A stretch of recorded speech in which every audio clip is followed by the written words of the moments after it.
કુવાડવા બેઠક પર ભાજપે ઉમેદવાર જાહેર કર્યા છે। યુવા મોરચાના પ્રમુખ દેવ કોરડિયાની પસંદગી થઈ છે। જિલ્લા પંચાયતના ઉમેદવારો આજે ફોર્મ ભરવા જશે। રાજકોટ જિલ્લાના ચૂંટણી જંગમાં ભાજપે મેદાને આ દાવેદારો ઉતાર્યા છે।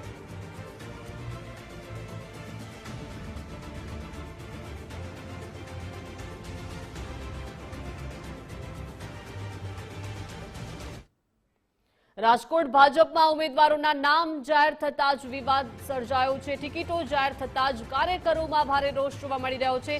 એક જ પરિવારમાં બે ટિકિટ અપાતા હવે સવાલો ઊભા થયા છે। વોર્ડ 6માં ધર્મિષ્ઠા પરમારને ટિકિટ મળી છે, તો વોર્ડ 15માં મૌલિક પરમારને ભાજપે મેદાને ઉતાર્યા છે। મૌલિક પરમાર સામે હત્યાનો ગુનો નોંધાયેલો છે। ગંભીર ગુનાના આરોપીને ટિકિટ અપાતા વિવાદ થયો છે। વધુ વિગતો સાથે સંવાદદાતા ગૌતમ લાઈવ જોડાઈ ગયા છે। ગૌતમ, રાજકોટ ભાજપમાં ઉમેદવારોના નામ જાહેર થતા જ વિવાદ થયો છે અને હવે ટિકિટો જાહેર થતા કાર્યકરોમાં નારાજગી પણ છે। એક જ પરિવારના બે ઉમેદવારો જાહેર થયા છે, તેને લઈને પણ રોષ છે।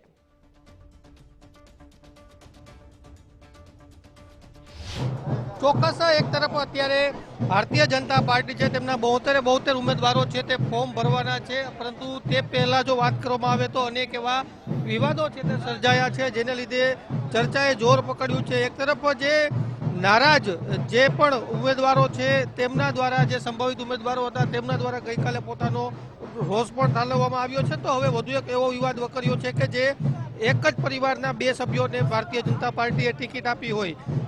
રાજકોટના વોર્ડ નંબર 6માં ધર્મિષ્ઠાબેન પરમાર અને વોર્ડ નંબર 15માં સંજયભાઈ પરમાર છે, તેમને જે ટિકિટ છે તે આપવામાં આવી છે ને તેને લઈને વિવાદ છે તે સર્જાયો છે। આપણી સાથે તમામ આગેવાનો છે, પૂર્વ પ્રમુખ છે, તેમની સાથે વાત કરીશું। મુકેશભાઈ, થોડો અસંતોષ ગઈકાલે જોવા મળ્યો, કાર્યકરોએ સમર્થકોએ રજૂઆત પણ કરી હતી ગઈકાલે। ભારતીય જનતા પાર્ટીમાં દરેક કાર્યકર્તાને ટિકિટ માંગવાનો અધિકાર હોય છે, કારણ કે વર્ષોથી એ કામ કરતો હોય છે, પરંતુ એક વખત પાર્ટીનો નિર્ણય જાહેર થાય પછી પાર્ટીના શિસ્તની અંદર રહીને એ કામે લાગી જતો હોય છે, એટલે કોઈ અસંતોષ છે નહીં। રાજકોટ ભારતીય જનતા પાર્ટી એ ભારતીય જનતા પાર્ટીનો કાયમી ગઢ છે અને દરેક કાર્યકર્તા ખભે ખભા મિલાવીને આ ચૂંટણી પાર પાડવાના છે।